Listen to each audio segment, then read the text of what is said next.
Hello students, we are going to learn about in today's class future perfect and future perfect continuous tense. Now let's begin with the future perfect tense. What is future perfect tense? The future perfect tense indicates that an action will have been completed or finished at some point in future. That means in future perfect tense कोई भी action will have been completed जो कि complete होगा या finished होगा at some point in future, यानी future के एक पॉइंट इन टाइम पे वो वर्क वो एक्शन कंप्लीट होगा. Form in sentence structure. अब जो ये फ्यूचर परफेक्ट टेंस है इसके सेंटेंस को कैसे स्ट्रक्चर करेंगे, उसमें किस फॉर्म का यूज़ होगा उसको देखते हैं. In affirmative sentence, first place is subject, then helping verb, जो फ्यूचर का होता है will shall, उसके बाद में have, verb की थर्ड फॉर्म एंड ऑब्जेक्ट का यूज़ होगा. इन नेगेटिव सेंटेंस सब्जेक्ट आ जाएगा, will shall, not, have, verb की third form and object.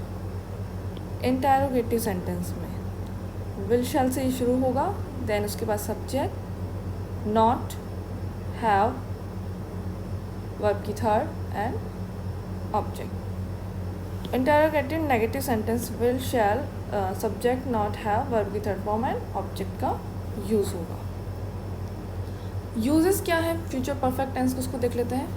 To talk about an action that will finish before a certain time in future, यानी ऐसा कोई action that will be finish before a certain time of, जो हम point time जो certain time की बात कर रहे हैं फ्यूचर में फिनिश होना है, उससे पहले ही वो क्या होगा, सर्टेन टाइम से पहले ही फिनिश हो जाएगा.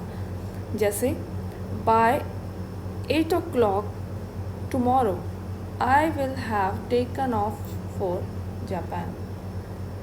तो इसमें बता रहा है कि 8 o'clock होने से पहले ही कल I will take off for Japan, Japan के लिए वो टेक ऑफ कर लेगा, यानी उस सर्टेन टाइम से इन फ्यूचर में उससे पहले ही वो एक्शन कंप्लीट हो जाएगा.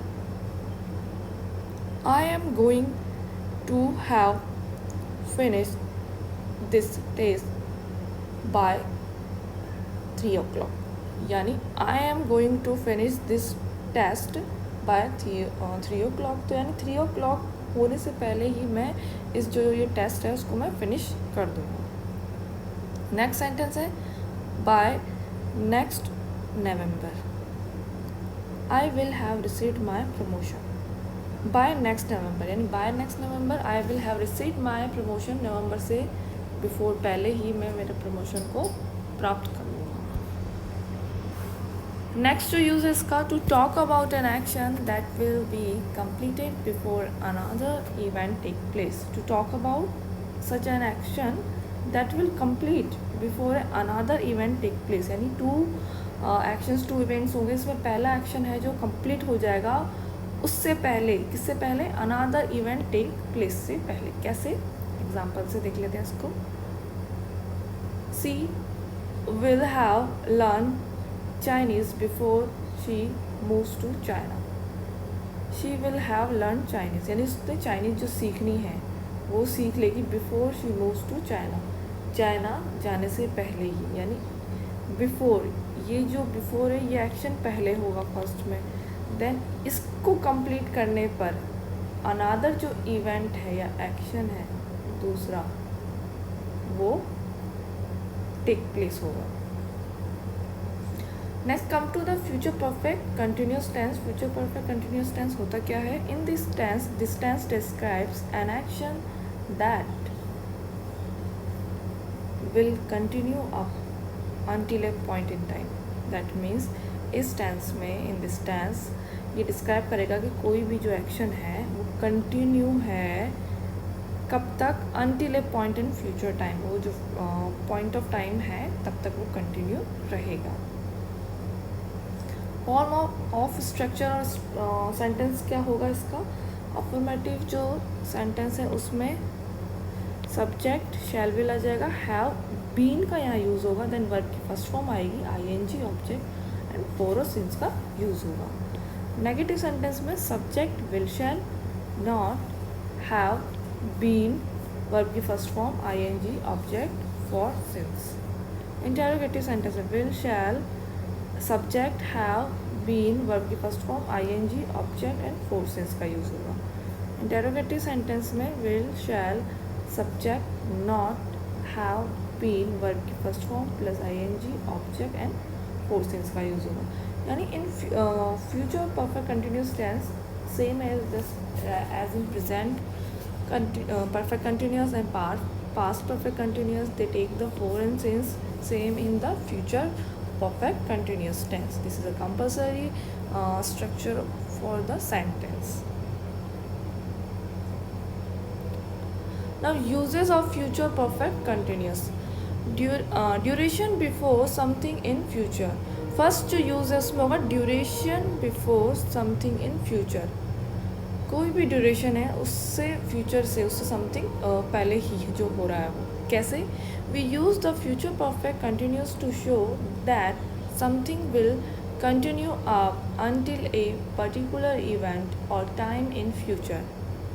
मीन्स हम जो फ्यूचर परफेक्ट कंटिन्यूस टेंस को यूज़ करेंगे इंडिकेट करने के लिए, शो करने के लिए क्या, that something will continue up until a particular event of time in future. कि कोई भी एक्शन है वो एक पर्टिकुलर इवेंट और टाइम तक क्या है, कंटिन्यू है. जैसे 4-5 minutes, 4-2 weeks, since Friday or duration which can be used with future perfect continuous tense. जो कि हमने सेंटेंस के स्ट्रक्चर में देखा था, फोर और सिंस का जो यूज़ होगा same thing is there. Example समझ लेते हैं इसको. They will have been talking for over an hour by the time Tom's arrives. They will have been talking for an hour, यानी वो फॉर 1 आवर से वो बात कर रहे हैं bye the time Thomas arrives, Thomas के आने तक. तो इसमें जो टेंस का यूज़ है वो है फ्यूचर परफेक्ट कंटिन्यूस टेंस का, क्योंकि उस टाइम तक वो चीज़ कंटिन्यू यानी बात करने की जो एक्शन है वो कंटिन्यू हो रहा है या चल रहा है. नेक्स्ट सेंटेंस से देखते हैं. She is going to have been working at that company for 3 years when it finally close. She is going to have been working, वो कब काम कर रही है तब तक, कब तक किया उसने, 3 years when it finally close, जब तक कि वो फाइनली क्लोज नहीं हो गई वो कंपनी.